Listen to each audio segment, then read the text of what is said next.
The Oculus Rift was announced about a year ago, the SD version, and developers have been messing around with it ever since. Now we're starting to see the byproduct of that, a lot of interesting software. We're also here to check out the HD version of the system, which is amazing.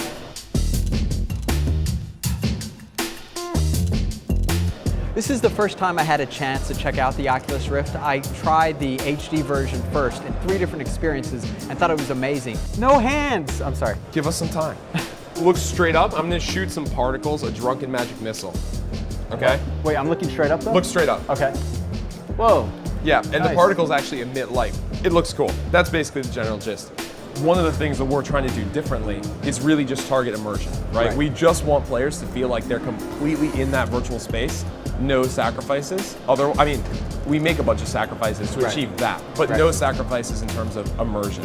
And so that's our one and only goal, which is why we're able to do some of the things that we do with the Rift so well. So if you stick your hands out for a moment, not like that, sorry. I'm gonna put a controller in your hands. I have done that so many times already. I'm flying! So, okay.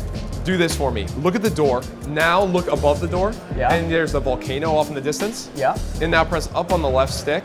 Up on the left stick? And you should start to fly. Are you flying or are you I'm flying, walking? but I look like I'm gonna hit the... Go through it.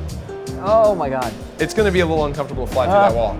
I have a fear of heights, so it's kind of cool to see this. No, it doesn't bother me. It's like, it's neat because like you feel like you're really high up, but there is no sense of danger. This is gonna sound really weird, but the one experience that blew me away was sitting in a movie theater and watching the trailer for Superman. Whoa, there's like a cup holder here. That's awesome.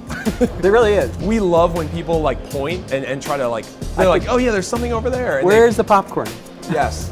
That is seriously, I was kidding over here, but I actually wasn't. I went to put my hand down on the armrest. Yes, and that shows the level of immersion that you have right now. When you're in a fantasy world, your brain knows you're not in a real world. But when you're in a movie theater setting and it's something that your brain's used to, suddenly you forget you're in a virtual reality and it just feels like you're in that world.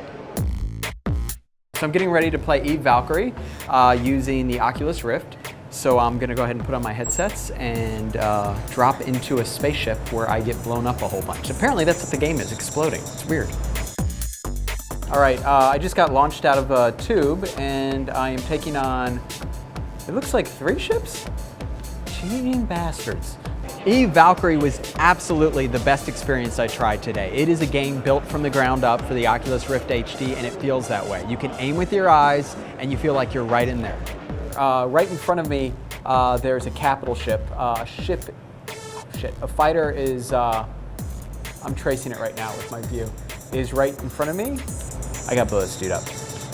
He's mocking me. I lost. I blame Jimmy and Tom, the camera guys. It's their fault. We're actually trying to get developers of the mindset that lower your visual fidelity to increase your frame rate and do more things that make it a more immersive, magical experience, rather than just trying to push photorealism, into VR, which is something that's going to take more time and frankly more hardware.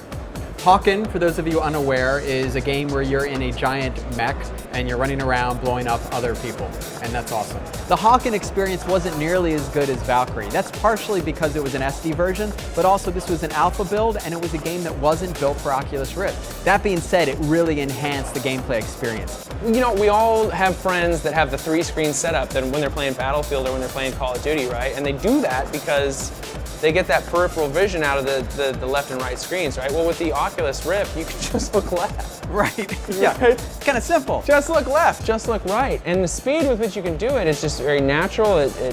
You don't have to have a giant table. Oh, when I look behind me, I can actually see the back of I can see that I'm in a cockpit and there's no window back there. They need to have, oh wow, I can look up too. That's kind of cool. The glass kind of goes up to about here. And then there's glass around here, and it comes down, and then I've got, Hey, hold on. I've got the keyboard. Oh wow, I found it. Years of playing FPSs on computers. Like a magic trick. One of the biggest hurdles for people that aren't familiar with games is they didn't grow up playing Nintendo. They didn't grow up playing Sega. They didn't grow up playing Super Nintendo and getting used to controllers with buttons and directional pads, but everyone knows how to turn and look. Everyone knows how to swipe. Everyone knows how to use their hands. Those things are natural.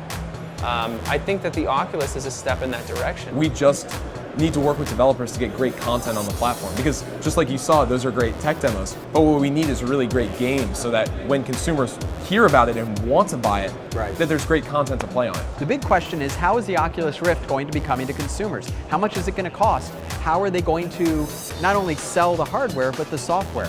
They didn't have an answer for me, but I could see in the next few years that Oculus Rift are going to start popping up in houses. It may not go mainstream or take off, but there is no doubt we're going to see a lot of very cool things coming to it.